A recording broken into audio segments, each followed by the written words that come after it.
Côté, tu as des caméras. Elles se repèrent dans l'espace. Donc là, elles sont en train de nous filmer. D'accord? Et sur tes roues, tu mets des cibles. Tu mets ces cibles-là. Tu vois? Et en fait, ça permet, la caméra, elle se repère par rapport au point. Et ça lui permet de lui donner des distances. Alors, peu importe où elle est placée sur le pont élévateur, elle va se repérer tout le temps en 3 dimensions dans l'espace. D'accord? Et grâce au plateau pivotant et au plateau de ripage, on peut tout contrôler. Donc on contrôle la chasse, le carrossage, le parallélisme, l'angle de pivot, on contrôle tous les angles. Le décalage de roue, savoir s'il y a une voiture qui a tapé ou quoi que ce soit. Ouais. Donc comme ça, au moins, on a un appareil qui est vraiment au top de la technologie aujourd'hui. Dans la compétition automobile, aujourd'hui, ils utilisent beaucoup de ficelles. D'accord ? Le seul problème, c'est qu'aujourd'hui, ils ne peuvent pas contrôler l'angle de chasse. D'accord ? Que nous, on peut le contrôler. D'accord. Donc, et on travaille à la minute près. D'accord ? Ouais. Donc c'est encore plus précis qu'au millimètre. D'accord ? Donc tu ne peux pas te tromper. D'accord ? Si on repasse la voiture 10 fois sur le banc de géométrie, on va avoir 10 fois la même valeur. D'accord. Mis à part si tu as été prendre un trottoir, d'accord ? Ou si sur un vibreur, il y a les pilotes, quand ils reviennent de course, souvent ils ont pris les vibreurs, d'accord ? Donc on contrôle les voitures et on fait toujours des rectifications à chaque fois. D'accord ? D'accord. Et dans le cas des suspensions, par exemple, que tu as réglé pour les combinés filetés là, de BC Racing, Alors, dans le cadre des BC Racing, en fait, si tu veux, quand tu descends la hauteur de caisse, tu rajoutes forcément du carrossage et tu fais varier tes angles. D'accord ? Donc tu fais varier ton para, tous les angles qui sont divers et variés, donc tu les fais varier. Donc lui, après, avec cet appareil-là, on va rectifier, d'accord, pour que tu sois dans les normes constructeurs. Ou après, si tu fais de la compétition ou tu fais du track day, là par contre on va te mettre des angles spécifiques qui sont propres à nous, qui sont des données qu'on a depuis maintenant une dizaine d'années, d'accord, qu'on a répertoriées. Et là on sait ce qui va marcher et ce qui ne va pas marcher. Donc en fait après, sur tout ce qui est partie compétition, on ne va pas mettre de réglage proprement dit de constructeur. C'est nos propres réglages à nous. Toi, aujourd'hui, on a fait un réglage entre deux, d'accord ? Vu qu'elle est très basse, on ne peut pas atteindre certains réglages que le constructeur nous demande, où il faudrait remplacer les tirants de bras arrière pour le réglage du parallélisme. D'accord ? Donc là, c'est la prochaine étape qu'on aura pour ta voiture.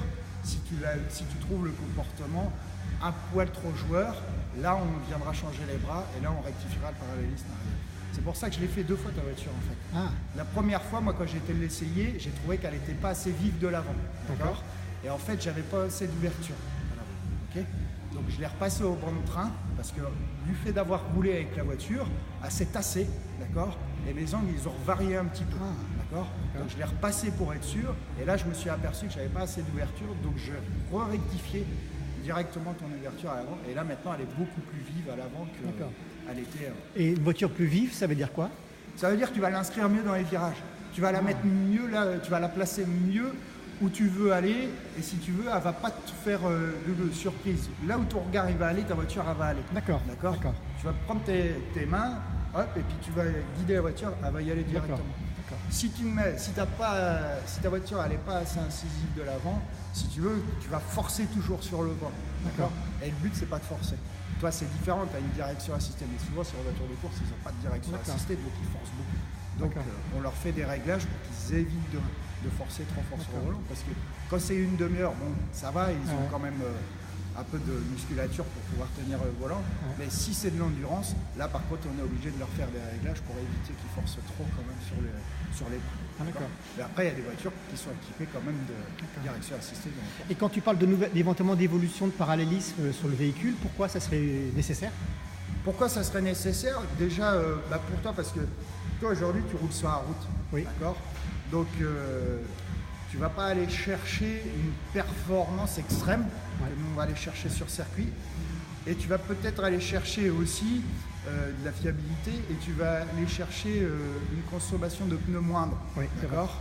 Et si nos réglages ils sont pas bons à l'arrière, eh ben, tu vas user tes pneumatiques prématurément, d'accord?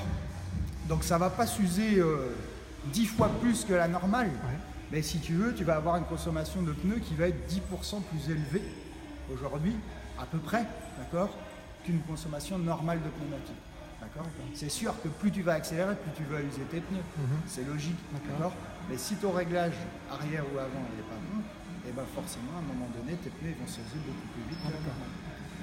Et est-ce qu'il y a une hauteur maximum entre le bas du pneu jusqu'au haut de la carrosserie à respecter, ou est-ce que finalement on fait un peu ce qu'on veut? Aujourd'hui, on peut faire un peu ce qu'on veut, juste à temps que ça frotte. D'accord.